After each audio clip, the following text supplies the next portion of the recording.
Thanks for coming. Obviously, a few things we've been doing. We've got to get better. We know that. Our guys work their tails off. For some of you who come out, I think you see that, and the coaches are coaching hard.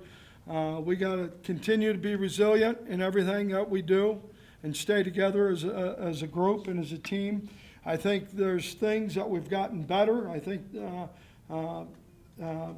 but I don't think the consistency that we need to have is where we want to have it. We've had great competition. Again, 2 bye weeks is unusual. I don't know if they're good or bad. I've said that before, but I think we got a lot accomplished, and we continue to work for execution in all 3 phases. We're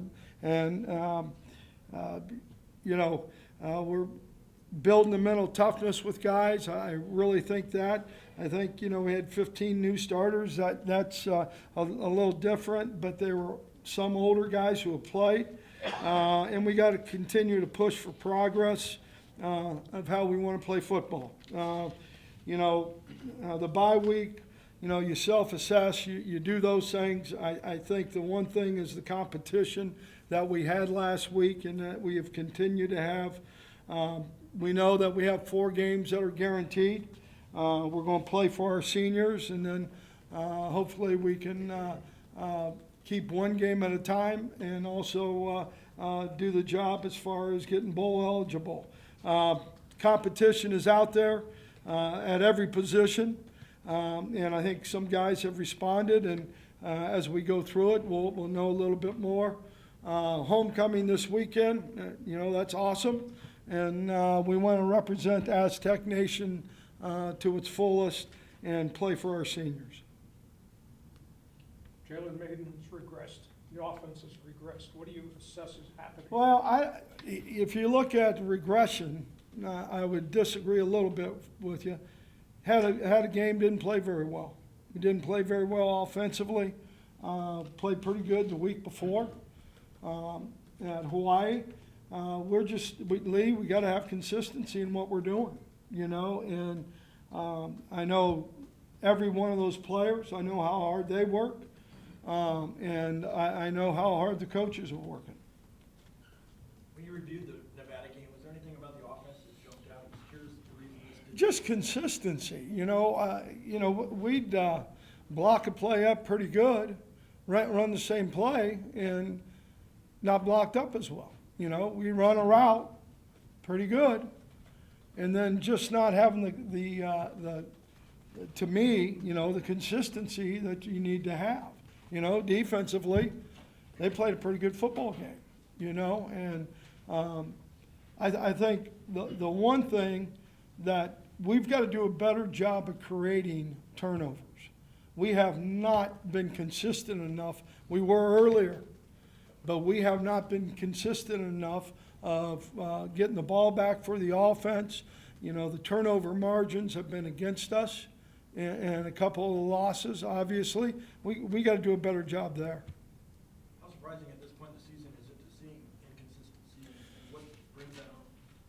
It's a good question. I would say some of it is some guys who are playing and starting.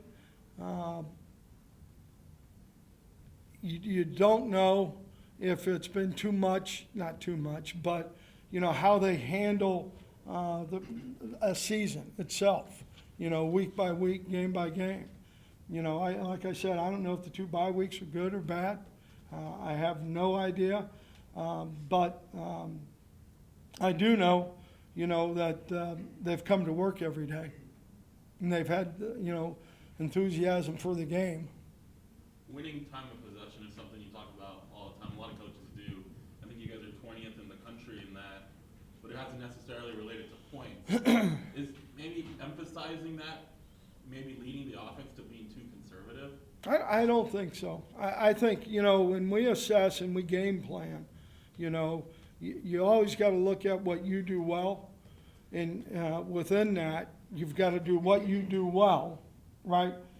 Against a game plan against a defense and offense or in the kicking game. You know, the one place that's been pretty positive is the kicking game, and that's something that we got to, we got to keep that going. Is there anything, this is the second bye week in 3 weeks or 4 weeks. Did you guys do anything different this bye week than the last one?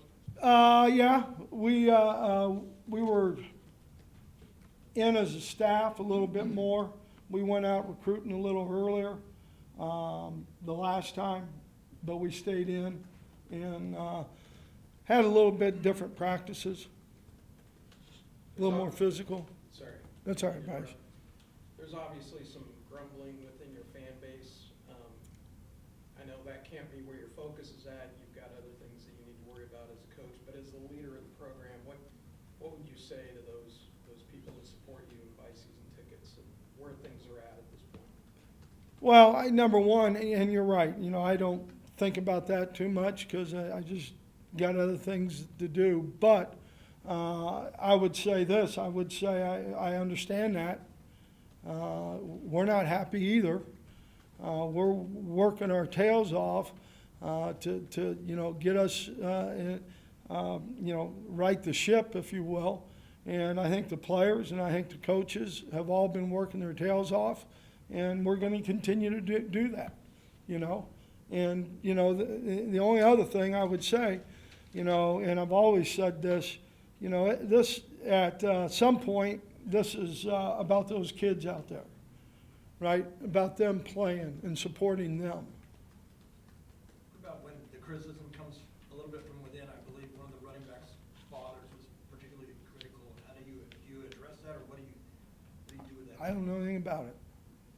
I'll be honest with you. Coach, how did the players react after the Nevada game for the fan base that's been following the team for decades? Many would rank it right down there with one of the most embarrassing losses in program history. Yeah. Did the players realize it was that bad of a loss, or is it just another loss? I think they understand what a loss is. Did you sense a difference in the team last week coming back from that because of the loss? No, they were great. They were awesome. Does that mean they're kind of accepting that a loss is acceptable? I don't think anybody does that. Do you? I would hope not. Yeah, well, I don't either. But if they suffer, And they don't either. But if they suffer a horrible loss and they come back fine, I would think they would come back either extra motivated or down, and then you'd have to bring them back up. Is that a question?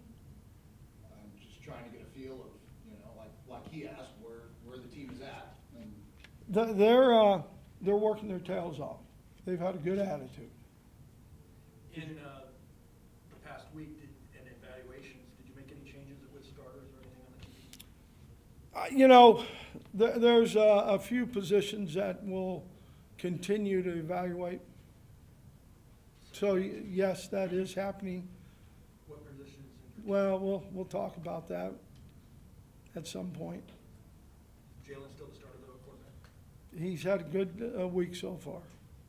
So we could anticipate he would be the starter? Is that We'll see. You're still able to get bowl eligible, but generally, is there a thought process to maybe looking to next year and developing some No. younger guys? No, that's not fair to the seniors. That's not fair to those guys.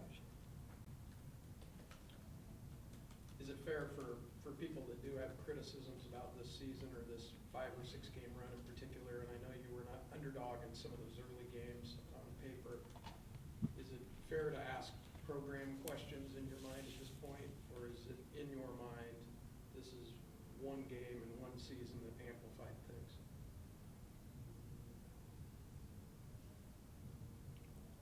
I don't quite understand. Well, more than just some people who have been critical of what's gone Uh-huh. on this season have been more than we've lost 4 or 5 here or whatever the run is. They're asking program questions, broader questions, bigger questions. Are those fair? Sure.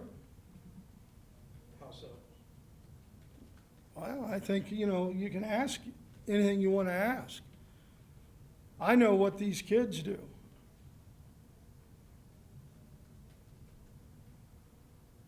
Brady, in modern day Aztec history, you guys have set a standard. where you've been in the last group of years, maybe the last decade. In history, some of the all-time worst losses were the loss to 0-10 Nevada, Las Vegas, and 10. And Chuck Long was 76 or 73 to 6 at TCU. This thing against Nevada, is this rock bottom? I wouldn't say that. I don't know all the history. I know that there's been some losses that none of us have liked to take, and we're all trying not to lose. Does success almost breed less patience from the fan base? I mean, It's, well, they went, you know the answer to that. It always does. I mean, certainly. And it's also an expectation that we have. And believe me, we're pissed off. I mean, John, we're pissed off. I'll promise you that. And we should be. That's good to hear. Yeah. Yeah, and we should be. Can we talk a little bit about Utah State and what the challenge presents? Well, yeah, I mean, they're, same record. We got two teams that have been fighting. They 35 points a game. They're a good football team. They got two quarterbacks. I can't tell you who's going to play this week, but offensively, they're a good football team, and defensively, I really, they force a lot of turnovers. Turnover margin is really high, and so, from that standpoint, they're a good football team. I mean, and we got to play obviously better than we have, and we will. are the quarterbacks fairly similar, or is there different? They're pretty similar. They're both, within the offense. They do a good job. They run? Yes. Are they runners? Not as much. They'll find some places and in the pocket and get up in the pocket and they scramble. We always go through how many scrambles a guy has, when we look at tape. I don't know that number, but it's not, it's not like it is some other guys have had. You always talk about stopping the run first, but these guys really, really pass. So is that more of a? Yeah, don't let that fool you though. I mean, they want to throw the ball, but they do a nice job in the ground game also. I mean, they do a pretty good job there. And defensively, their front is a really good front. I think their two ends are really good. And so, we'll contend with that. Did you ever think a Brady Hoke defense would give up 420 yards per game as your No. last year? And what do you attribute to being the biggest issue? To me, we haven't tackled as well. I think I've said that about every week. Besides, if we would have done this last week, we tackled well. And so, I think that's part of it, and that's leverage, as much as anything else. And I think we ought to be a little better up front getting off blocks. Rushing the passer definitely has taken a step back from the last prior years. What can you do to generate more pressure on the quarterback? You can, bring more, but when you bring more, and I think that's what we've tried to do a little bit, you're playing a lot of man coverage. And there's some pretty good skilled players in this league. I tell you, there's three of them on this team that are really, I think one's got 10 touchdowns, one's got 8, and then 6, I think. I mean, they got a good group of skilled guys on offense.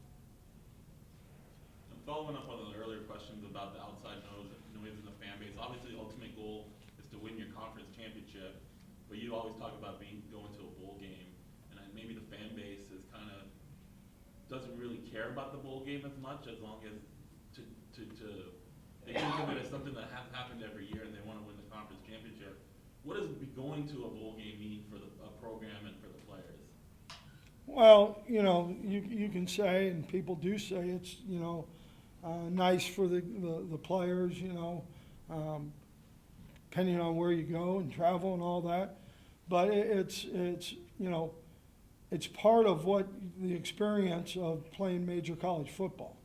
And I think that's important for the guys who play here at San Diego State.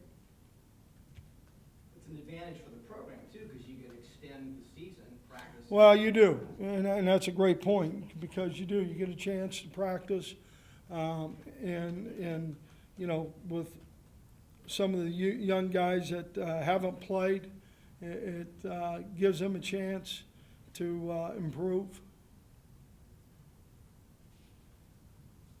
Anything else for Coach? All right, thanks. Thanks, Brady.